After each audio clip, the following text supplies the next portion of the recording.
taj'alul hazna idza syi'ta sahla.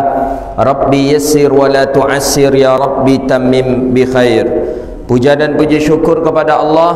Alhamdulillah, di waktu yang mulia ini Allah izinkan kita bisa datang ke rumah Allah, melaksanakan salat fardu maghrib secara berjamaah dan dilanjutkan dengan salat fardu isya secara berjamaah. Mudah-mudahan yang kita lakukan hari ini diterima oleh Allah Subhanahu wa taala dan diberi pahala dengan pahala yang berlipat ganda hendaknya. Amin ya rabbal alamin. Salawat dan salam kepada Nabi yang agung, Nabi yang mulia, Sayyidina Rasulullah Muhammadun sallallahu alaihi wasallam.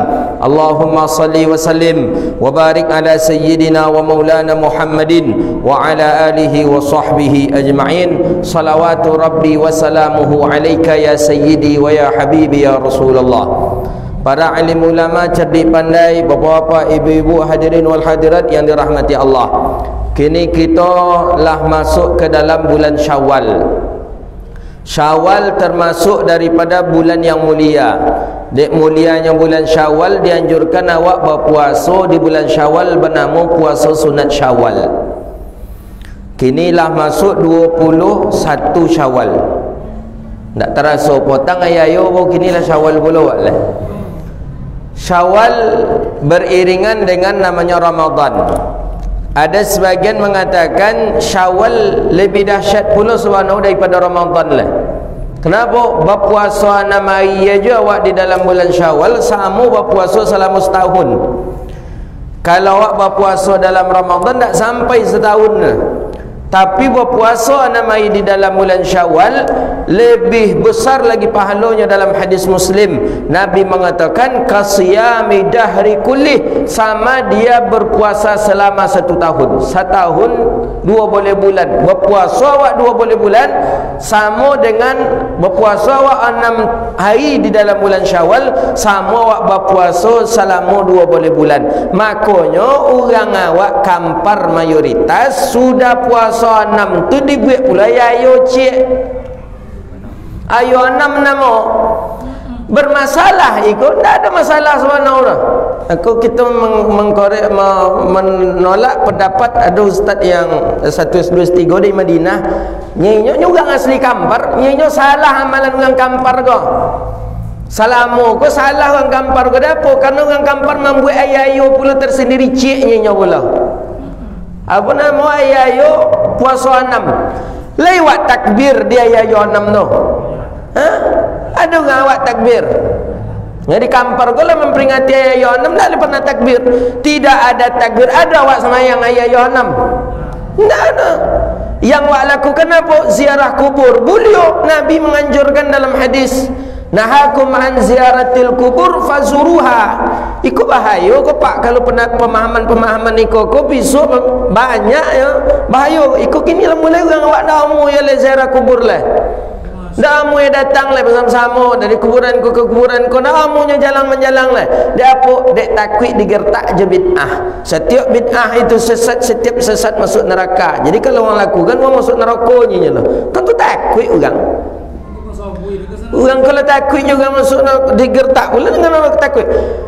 Jadi bedakan, ini bukan aid. Dalam Islam jelas al-aid aidani. Dalam Islam tu ayat cuma 2 ya.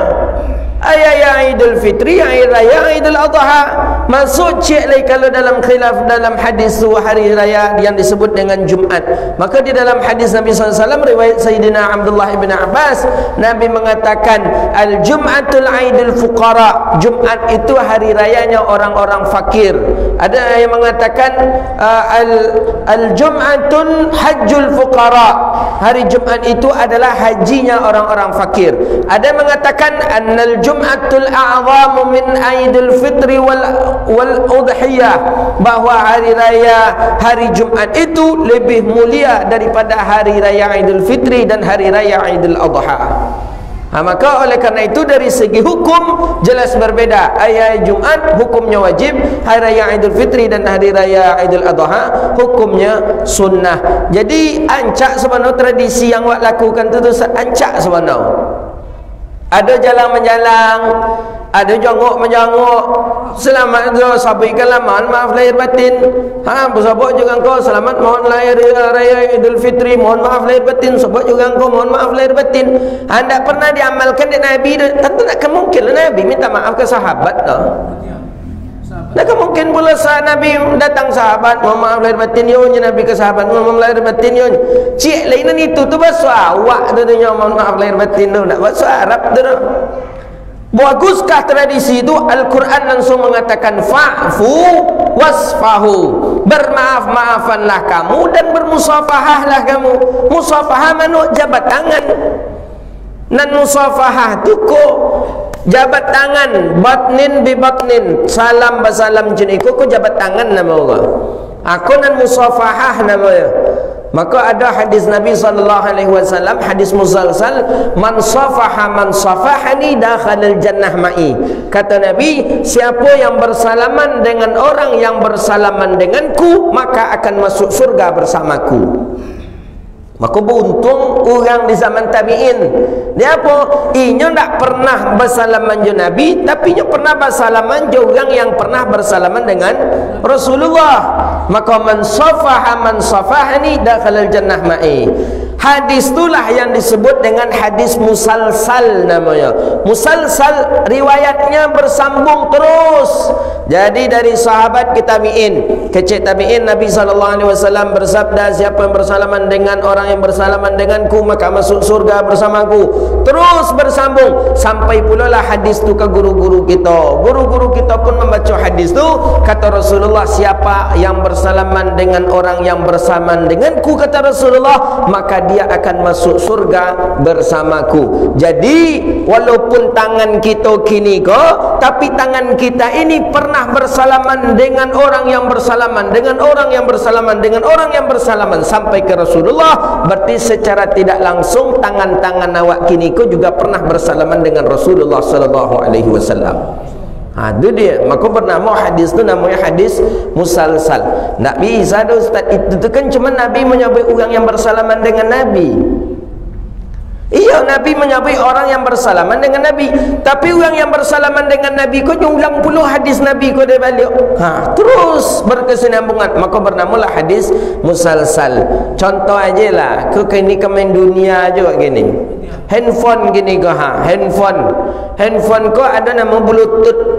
Diaktifkan Bluetooth kau, kemudian dikirim ambo punya foto.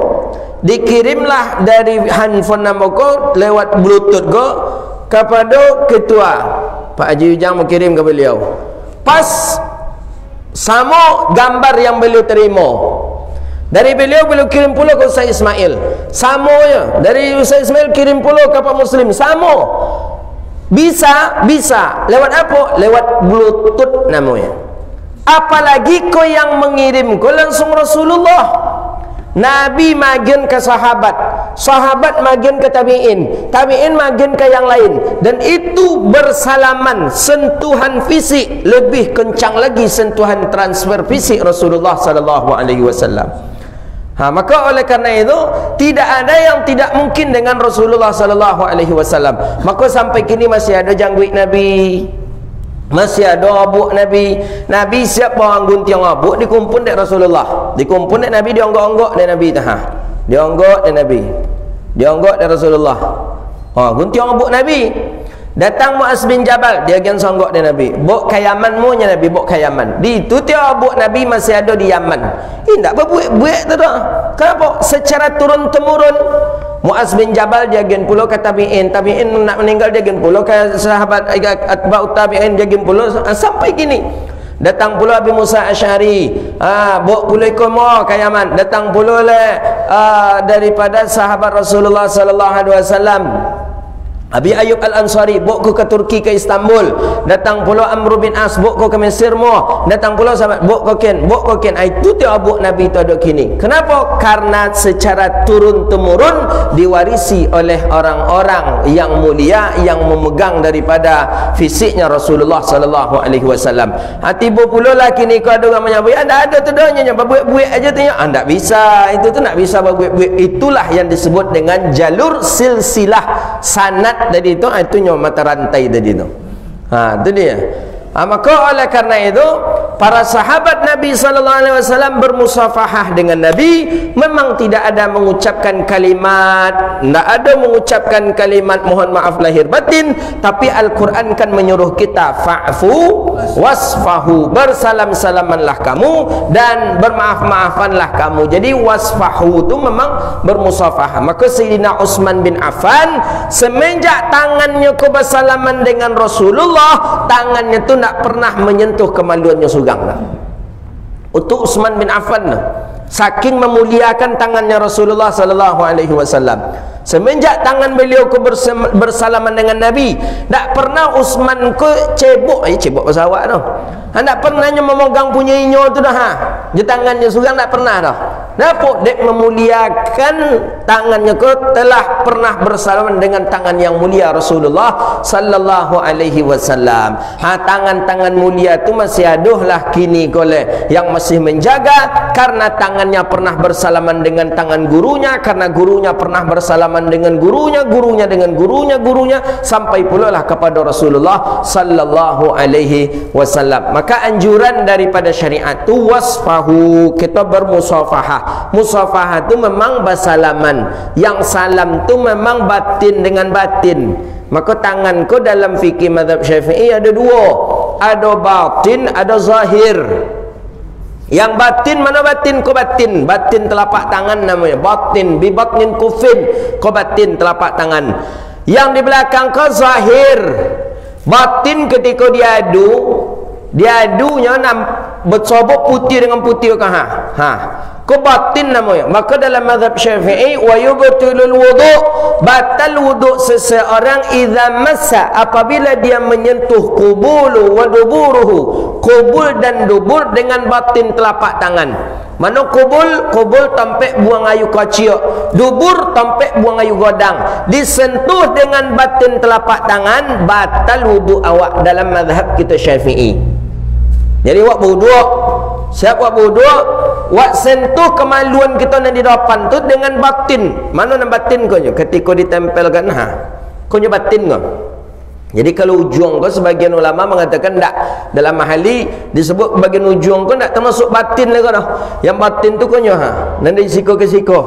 Ketika diadu pokoknya apa yang tersimpan bertamunya yang putih-putih itu batin. Menyentuh kemaluan dubur belakang, kubul depan dengan batin telapak tangan, batalat wudu'uh, maka batallah wudu' seseorang. Batal wudu' kita.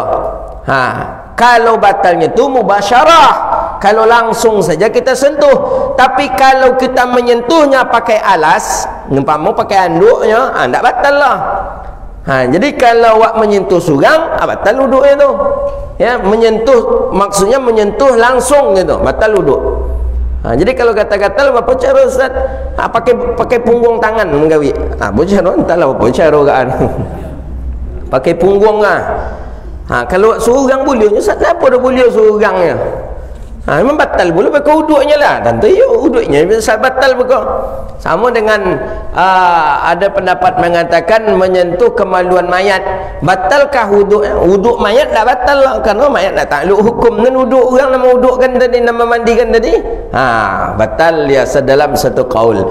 Jadi dalam ayat itu sudah dijelaskan fa'fu wasfahu. Jadi awak datang, salam, mohon maaf lahir batin yo, mohon maaf lahir batin, kan elok tradisi go. Kini orang gini, hendak ada dah katanya, hendak ada di zaman Nabi macam itu dibuat orang lah. Hendak ada di zaman Rasulullah sallallahu alaihi wasallam dibuat orang. Tidak semuanya yang ada di zaman Rasulullah sallallahu alaihi wasallam tidak dilakukan Nabi, kemudian kita hari ini dilarang melakukannya. Macam tabligh akbar kau pernah di zaman Nabi kau? Mana ada? Model-model kita kajian kau pernah di zaman Rasulullah sallallahu alaihi wasallam? Diundang dengan memakai mic, dengan pengeras suara, dibaca ayat Al-Quran sebelumnya, dibaca pula berzanji atau dibaca salawat-salawat. Pernahkah di zaman Rasulullah? Tidak. Kini kita lakukan. Apakah itu menyalahi? Tidak. Kenapa? Karena di dalamnya ada unsur syariat. Kecuali mengadakan tabligh akbar sambil minum khamar, joget-joget laki-laki pedusi, itu boleh barang yang haram ini. Tapi kalau di dalamnya tidak ada perkara yang haram, masih perkara yang dianjurkan dalam syariat, maka kita dianjurkan dan kita dibolehkan untuk melakukannya. Itulah tradisi orang awak jalan menjalang. Mohon maaf lahir batin yo, mohon maaf lahir batin. Ada di daerah Kota Kampar Hulu. Kalau kini masuk Kota Kampar Hulu dulu, 13 Kota Kampar bagian ujung berbatas dengan Pandalian tu ada kalimat yang ditambah cik, ada minta halalkannya. Jadi mohon maaf lahir batin halalan yo nyonya. Macam itu tu. Sikot ada pakai halal. Ada dia. Di situ mohon maaf lahir batin halalan yo nyonya. Yo nya, buku kawan je halal yo sama-sama halal wak yo nya. Halal. Jadi kamu bertanya, je mu kena nik mamak di situ. Apa dek bertambah pula halal tu nya mula. Nyo apa ustaz nyo maklum lah ustaz di kampung awak go duyan go kan milik bersama go nyonya. Ya kan? Doyan walaupun doyan ditanam, tapi jatuh di muka apa-apa, pasti apa-apa mambok pulang. Di kampung kami macam itu ustaz nyo doyan ko milik bersamanya. Walaupun ustaz nama nanam, walaupun awak nama nanam, walaupun ditanam awak, tapi jatuh di depan orang. Dibawa je orang tu pulang tu. Bila minta halal kan tu. Ketika ayo tu dia. Maaf lahir batin halalan yo nya lah halal doyan cakor tu. Kena elok pun ngai awak tu. Daripada gara-gara doyan dan cik cakor kau masuk neraka kawan kan bahaya tu minta halalan yo nya halalan yo nya. Jadi nyan terfikir ambo sampai kan tu kalau macam itu tu banyak orang majong jadi dia gonnya. Apa tu nya? Ya betul ayam orang cilok tolu ayam besok minta halal usuknya lepas ayo nya lah kan. Kalau ayam orang masuk kalau manu masuk tangkuk je dah nak ayam awak dah nya nak apa dah besok halal surang je tu nya lah kan. Jadi pas ayah tu dia maaf lahir batin halalan yo nya lah. Jadi kalau ada lah kawan mereka membuat pula sudah ego maaf lahir batin halalan wak yo nya tanya no elok kai nya apa dah nak ngambil yo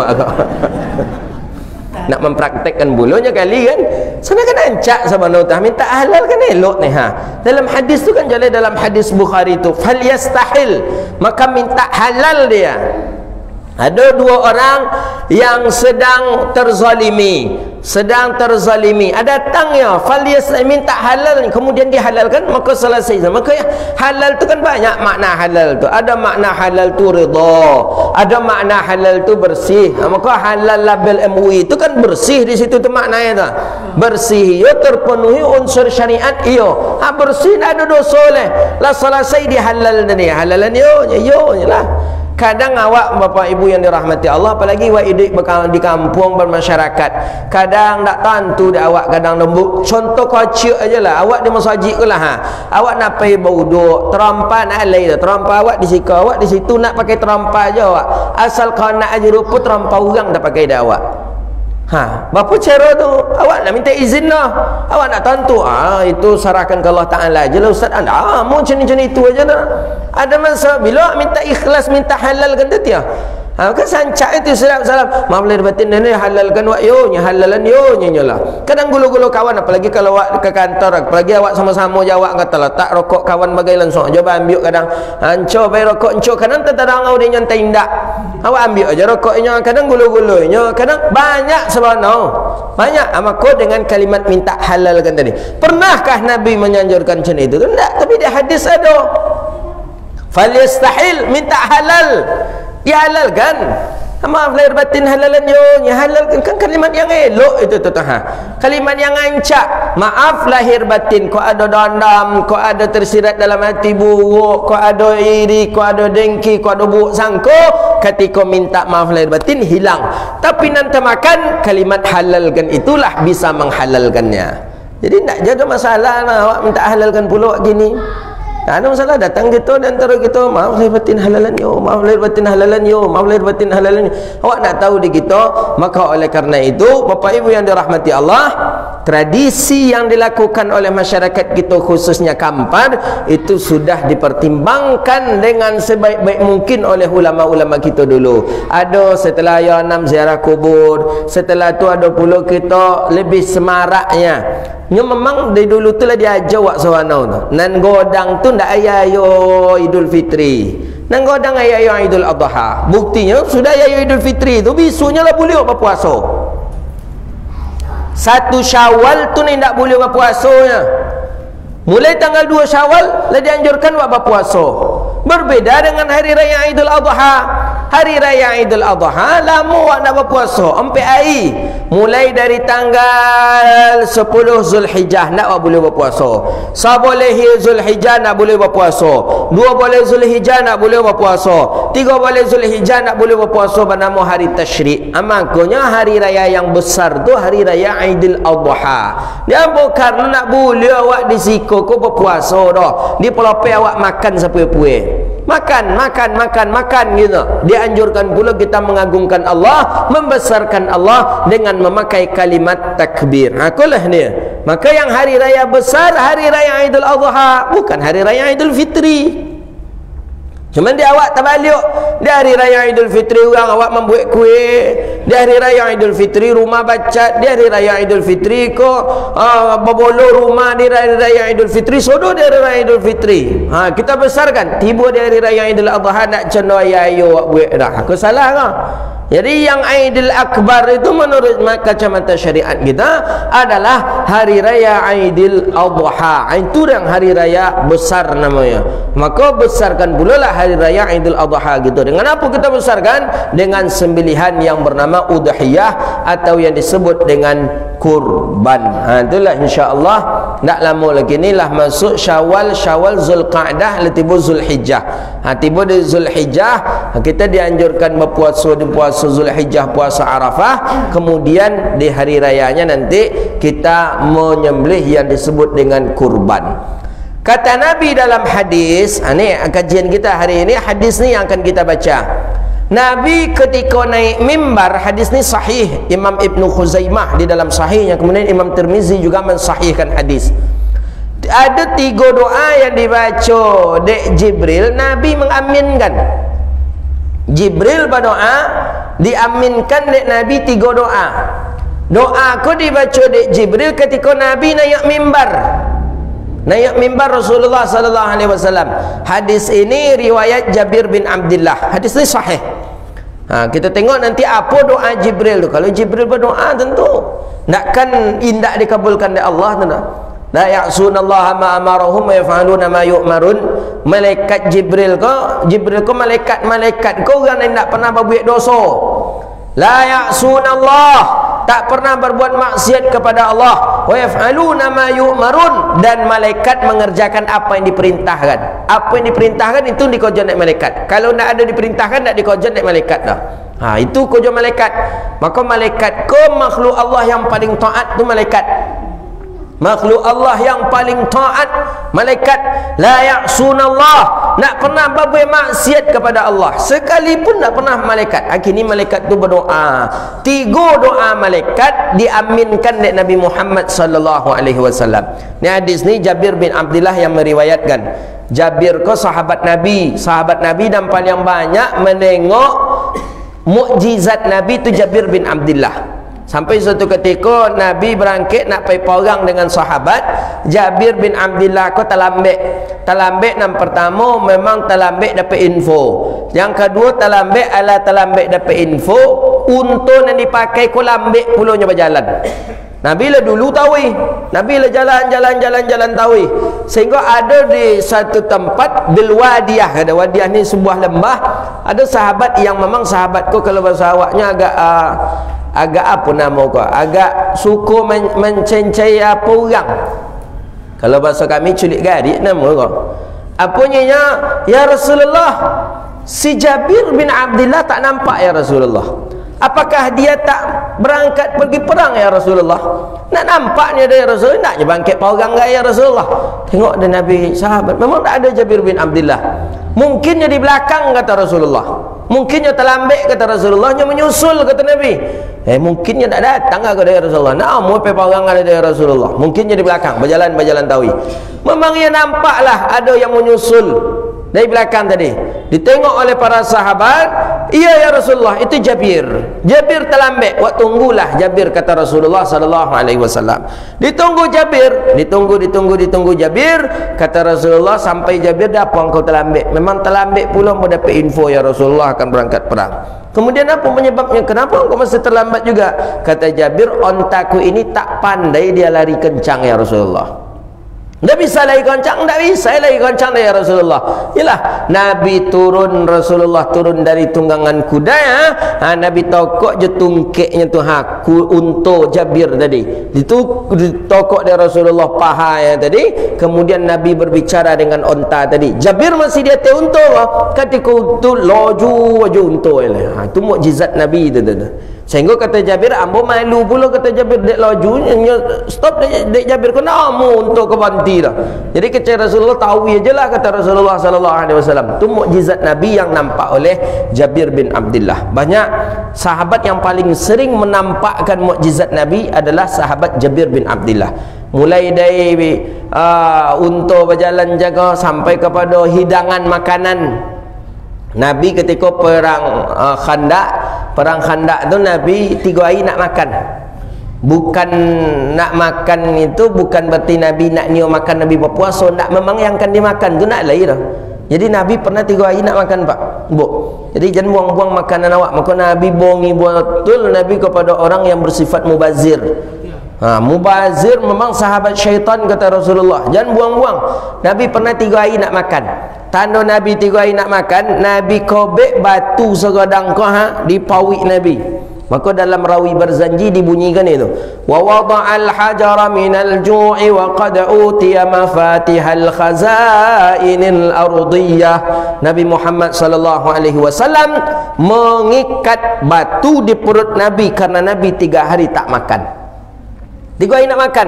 Untuk apa Nabi mengikatkan batu di pawik? Supaya jantan so sakit bonong ke lambung. Jadi rupanya awak dek taso kosong pawik, dek taso sakit, dek pawik kau mengangur je tawi. Dek tak biasa je tawi. Tapi kalau pawik tadi diikat dia, dikekang dia lambung tadi agak dikedalamkan seketik, itu nak taso pawik kau kalau kosongnya. Itu yang dilakukan dek Rasulullah. Kalau Nabi 3 hari nak makan, nampak batu, ada benjolan batu di pawik Nabi. Itu tanda Nabi lah 3 hari nak makan. Jabir bin Abdullah menengok macam itu, Jabir langsung pulang. Saboklah Jabir ni, orang rumah. Alaikan dia buat masak untuk Rasulullah. Nyapa tu bang nang kecil orang rumah? Iya, dia nengok ada batu nampak di pawik Nabi. Biasa Nabi kalau ada batu diikatkan dek Nabi di pawik, kau Nabi 3 hari nak makan kau. Kata Jabir kepada orang rumah, cubalah tengok lu nak alai dah. Lai gandum sebanyak ke gandumnya. Ada anak kambing kocok. Kambing gadi lah kalau awak, kalau orang Arab sampai kambing kocok. Halai. Itu tu lah, sembelih lah, disembelih kambing kocok. Kalau orang Arab beli 5 bon, 6 yang paling banyak makan agaknya. Disembelih, dimasak. Setelah itu Jabir langsung datang pai. Kurang sedang gotong royong kau persiapan perang Khandak kau. Khandak tu menggali parit dalam kalau orang awak nama parit gajah nama tu. Dalam mungkin lagi agak 5 meter 6 meter gajah. Jadi nak nampak dia musuh dah. Musuh menyangkut itu ancak je jalan kau kira koncang je kudu musuh. Masuk ke dalam. Itu pernah dilakukan oleh Nabi. Perang itu namanya perang Khandak namanya. Kini nampak nama yang membuat paik gajah tu orang-orang perusahaan nampak. Buat paik gajah. Tanam sawit dekat 5,000 hektar ya. Ke 5,000 hektar tu hanya keliling dari jo paik gajah nama. Baik nama paik gajah, kalau gajah lah masuk ke kin, isa kau dua lah. Apalagi awak. Gajah dah isa kau dua dah. Dalam. Hari itu dalam. Dulu pernah Nabi strategi perang Nabi macam itu tu dulu di Madinah. Mana yang pergi ke Madinah, ada tu nampak dekat itu di atas itu ada masjid, ada apa bangunan-bangunan lama. Itu dulu tempat tragedi perang Khandak nama itu. Bayangkanlah kenapa tak terfikir dah waktunya. Kenapa korenya tanah, korenya batu bisa digali dari Rasulullah dengan para sahabat. Itu tragedi perang Khandak kan. Itu cara untuk membentengi. Jadi ketika laju kuda tadi langsung pop masuk. Itu dulu perang Khandak. Nabi ikut royong menggali parit tadi. Mana di situ je nampak dia Jabir bin Abdullah batu godang. Sodo sahabatlah mencuba menghancurkan batu. Sehari nak je 2 hari nak je hancur batu kau dah. Tapi so bau Rasulullah nak tolak di kami mancun batu jaga dia Rasulullah. Ni paik tu letak. Apa cara ditungkek aja tokok dia Nabi tanya. Hancur batu jaga, lunak batu jaga. Tu mukjizat Nabi yang ditengok di Jabir. Jabir kau orang paling banyak menengok mukjizat Rasulullah sallallahu alaihi wasallam. Jadi sudah dimasak di orang rumah, Jabir pun datang ke Rasulullah. Kata Nabi, kata Jabir ke Nabi, ya Rasulullah, beko makan di mambo ya Rasulullah. Makan, yalah kata Nabi. Yalah, insya-Allah kata Rasulullah. Lah selesai istirahat, waktu istirahat, apanya Nabi kepada 70 orang kalau tak salah dalam riwayat tu. Awak beko makan siang di rumah Jabir yo nya Nabi. Engkau hidang untuk bawa 6 orang nya Nabi undang nak 70 orang banyak. Nabi boleh macam itunya Pak, kalau awak nak boleh orang. Itu bab takhsis namanya tu. Ada pentakhsisan, pengkhususan kepada Rasulullah. Jadi dalam fikih itu kan ada dalam hadis tu bahawa kita dianjurkan datang kepada orang yang mengundang kita. Ada orang mengundang awak wali nikah, nikah atau pesta perkahwinan, wajib awak datang. Tapi yang datang tu orang yang diundang. Umpama awak diundang, awak seorang je lah, Ustaz besok datang ya boleh, awak seorang yang wajib datang ni, jemput anak bini boleh, kerana yang diundang awak seorang. Aku ada memang makan memindan makan siang di rumah ke sampai rumah orang boleh. Anda awak masak dah nyanyalah di rumah sianu je lah, makan mereka sama-sama nyanyalah. Mereka diisi jam pulak 50,000 lah. Anak berlima, nya berdua lagi bini, bertujuh pergi makan isi jam pulak 50,000 kan soalim mak nama dah macam ni. Tu tak boleh dah. Jadi kalau dibaca syarahan hadis tu dalam Misbahuz Zulam syarah Bulughul Maram tu, yang boleh majak orang lain tu cuma Rasulullah. Nabi cuma boleh majak orang lain. Awak tak boleh dah. Siapa pun tak boleh dah. Kawan ni dah diundang dek sana boleh mau payah. Anda boleh tu dah. Kena undang awak seorangnya.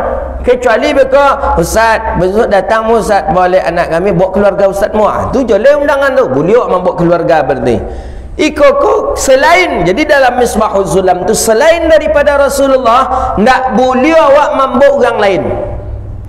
Rasulullah boleh. Jadi kata Nabi, sahabat kata Rasulullah, awak beko makan di rumah Jabir. Ikut 70 orang lah. Jabir lah tiba lah pucik lah. Komak Jabir. Ya komak masa awak tu kan. Takut Jabir. Cakut Rasul aja Nabi nak apa cara kat aku nyanyi Jabir lah. Kok untuk 6 orang untuk 7 orangnya. Nampak Jabir lah gelisah-gelisah macam itu. Kata Rasulullah, jangan kau takut pula lah, jangan khawatir pula lah, kata Rasulullah sallallahu alaihi wasallam. Sampai di tampek Jabir, masyaikh banyak bercerita tentang sampai di rumah Jabir tu, Nabi nak kacau aja dek Nabi nya apa tu nya. Apa nama tu? Kuali cakap tu kacau je Nabi. Kata Nabi, bagikanlah lainnya Nabi. Dibagikanlah dek Jabir. Dah apik sodor dan 70 orang cakap. Rapik dan sodor ke 70 orang cakap merasakan kenyang. Apapun dah tu mukjizat Nabi tu. Awak jangan jujur boleh buat macam ni tu lah. Kacau je lah, tahu nak anjur ulai tu kok. Kacau lah, lun apa orangnya kacau lah kok bagi dengan nak isah nah. Tu mukjizat Nabi nan nampak dek Jabir bin Abdillah. Pokok siapa sahabat nampak yang banyak menyaksikan mukjizat Nabi, nama sahabat tu Jabir bin Abdillah. Jabir kolah yang mendangau doa Nabi mau ucap amin tu. Amin ya Nabi. Naik Nabi lantai pertama amin, jonjang kedua amin, jonjang ketiga amin. Cik amin tu je dah ngorek sahabat di bawah saja. Nan doa Jibril tadi sahabat nak dengar dah, nak mendengar Nabi. Apa doa sahabat tu? Kun kaji kita. Dah masuk Isya. Ketek lain. Awak azan dan song solat. Jadi Jabir Nabi membaca amin tadi tu salah satu dalil bahawa mimbar Nabi tu tak tinggi dulu dah. Mimbar Nabi tu 3 saja dulunya, 3 tingkat. Tingkat pertama, tingkat kedua, tingkat ketiga. Ada tingkat ketiga kota Nabi togak. Jadi yang mimbar tu memang dari depan masuk na mimbar Nabi tu, tak di samping lah. Orang kini banyak mimbar-mimbar gini kan di samping masuk. Dan mimbar tu dari depan. Macam nak gini dari depan masuk.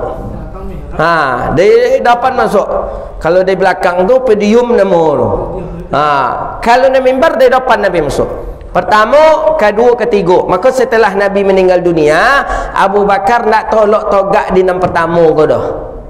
Tak sanggup dan togak di enam pertama ke dah. Enam pertama maksudnya yang ketiga tadi ke. Dan di atas kau nak tolak togak sikut dah, kata Abu Bakar. Bagaimana aku berdiri di sini, kata Abu Bakar. Ini adalah tempat berdiri orang yang paling mulia daripada makhluk Allah. Maksudnya Nabi Muhammad. Turunlah Abu Bakar ke jenjang yang kedua khutbah. Jadi Abu Bakar kalau setiap khutbah dulu setelah Nabi meninggal dunia, Abu Bakar togak di jenjang yang kedua. Nak jenjang yang ketiga dah. Nak tolak kerana jenjang yang ketiga ke Rasulullah sallallahu alaihi wasallam. Itu jenjang Nabi. Kini masjid-masjid kita tinggi-tinggi jenjang yang gini. Itu adanya semenjak katanya ada di zaman Khalifah Turki Utsmani. Termasuk kita di An-Nur tinggi je tu. Di Madinah gini tinggi je, di Mekah tinggi je jenjang gini. Tapi yang jenjangnya Rasulullah sallallahu alaihi wasallam, mimbarnya Nabi memang dari depan mimbar Rasulullah sallallahu alaihi wasallam. Maka dalam hadis Ubadah bin Samit, tak salah periwayat hadis, bahawa Rasulullah sallallahu alaihi wasallam ketika berkhutbah di tangan kiri Nabi tombak, kadang pedang, di tangan kanan Nabi bibir atau pinggirnya mimbar. Jadi topik gini kau, macam ni kau. Ada sebagian mimbar-mimbar yang tampek Qurannya kau di sebelah kiri di bawah. Jadi terpaksa khatib je kau memegang tungkek je sebelah kanan. Sunnahnya khatib tu memegang tongkat dengan sebelah kiri. Tu sunnahnya. Tangan kanan tadi memegang topi mimbar je boleh. Tu. Atau tangan kanan memegang Quran, atau tangan kanan membalikkan Quran. Tapi kalau je tangan kanan dipegang tungkek, Quran je tangan kiri betul lah. Perlu diluruskan. Ada beberapa masjid saya perhatikan tompek togak apanya kau letak Qurannya kau tidak di sebelah kanan kau dibuat dada, di sebelah kiri. Kalau di sebelah kiri berarti pegang tongkat di sebelah kanan. Sunnahnya pegang tongkat di sebelah kiri. Aku sunnah yang hari ini mulai tertinggal. Termasuk masjid-masjid namanya sunnah-sunnah tu tidak memegang tongkat khatib itu. Nyanyi-nyanyi masjid sunnahnya tapi nentungkek cakap tak. Pada joleh riwayat hadis tu Nabi memegang tombak atau memegang pedang. Awak kalau khatib memegang pedang pula ketika khutbah gampang pula. Pengurus yang dibawa ke dia ke. Itu gampang memegang pedang. Tungkek tu lain pegang. Untuk apa hikmahnya memegang tungkek di sebelah kiri, memegang pinggir mimbar di sebelah kanan, supaya jantangan kau lasak.